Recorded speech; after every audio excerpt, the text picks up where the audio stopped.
Viewers, আশা করি সবাই ভালো আছেন। তো আজকে আবারও হাজির হয়ে গেছি নতুন একটা ভিডিও নিয়ে। তো আজকে ফুপু পেঁপে আর আলু দিয়ে ভাজি করবে চিংড়ি মাছ দিয়ে। তো দেখুন ফুপু কিভাবে রান্না করতেছে। ফুপু কি কি দিচ্ছেন? এটাতে দিব তেজপাতা দিয়ে নিচ্ছি, আর একটু কালি জিরা আর সামান্য জিরা নিয়ে নিচ্ছি। ভাজিতে একটু এগুলা দিলে একটু ফ্লেভার হয়, ভাজিটা খেতে সুস্বাদু হয়। দিব পেঁয়াজ,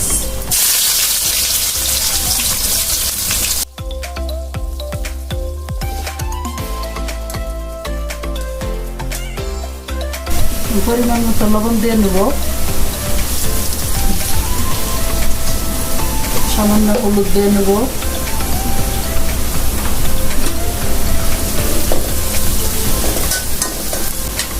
চিংড়ি মাছ দিতেছি,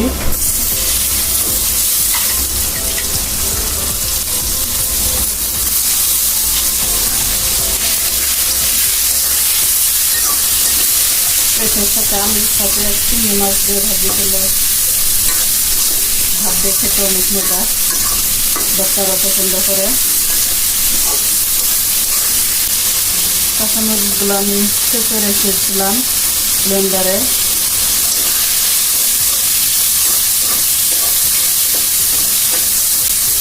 এখন যে কাঁচামরিচটা ঝাল না, একটু ঝাল লাগে না, এর জন্য পরিমাণ একটু বেশি লাগে। আমার চিংড়ি মাছটা ভাজা হয়ে গেছে, এই যে দেখুন। চিংড়ি মাছটা ভালো করে না ভাজলে সুন্দর একটা ফ্লেভার আসে না ভাজিতে, এই জন্য একটু ভালো করে ভাজলে ভালো ফ্লেভার আসে, খেতে অনেক ভালো হয়। আমি ভাজিগুলো এখন দিয়ে দিচ্ছি।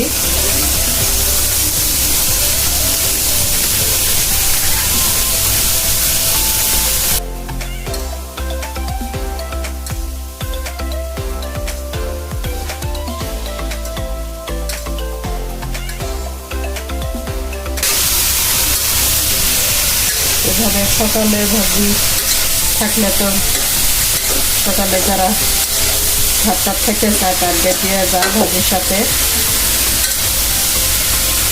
রুটিতেও খাওয়া যায়। যে যেমনভাবে খেতে পারে সেইভাবে খেতে পারবেন আপনারা।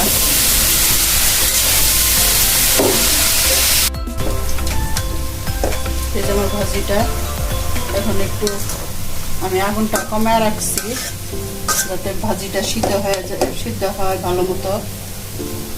বেশি জাল দিলে ভাজিটা সিদ্ধ হয় না আর নিচে ফিরে যায়, অনেকই জালটা একটু কমায় রাখা লাগে। তাই আলুটা কিংবা যে কোনো সবজি একটু সিদ্ধ খেতে একটু টাইম লাগেই, এই কারণে একটু আগুন কমায় রাখছি।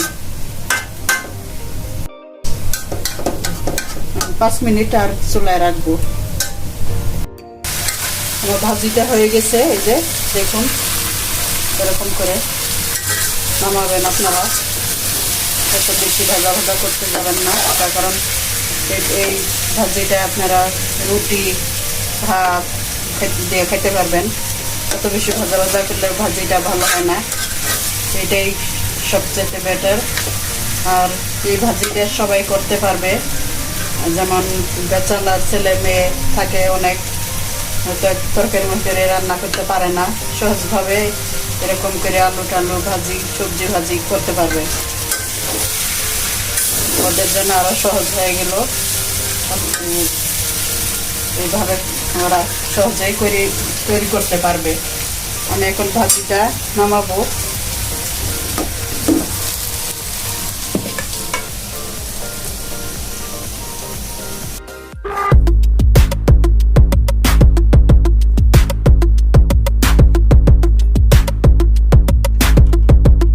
আমার ভাজিটা আমি কেমন ভাজি বানাইলাম আপনারা কমেন্টে আমারে জানাবেন, আমার ভাজিটা ঠিক আছে কিনা।